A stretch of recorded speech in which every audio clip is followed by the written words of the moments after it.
পরিবারের সবাই একসাথে খাওয়া-দাওয়া করার মজাই আলাদা। যারা এক পরিবারে একত্রে খাওয়া-দাওয়া করে থাকেন শুধুই তারাই বলতে পারবেন এটির মজা কেমন।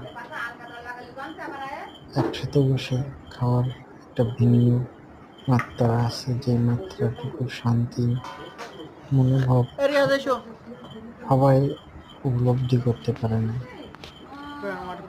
আজকের দুপুরের খাওয়া-দাওয়া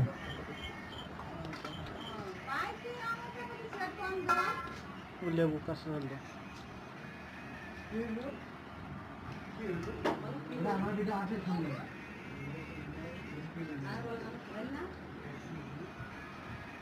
লাগাটা কোথা থেকে এমনি লেগেছে এমনি কোথা থেকে লেগেছে বাথরুমে গেছে যেই বাথরুম পাবো যেই বলেছে কোনো বাথরুম নেই কত হয়ে গেছে বাথরুম যে না না বাথরুম দিতে আই দেখো না না বাথরুমে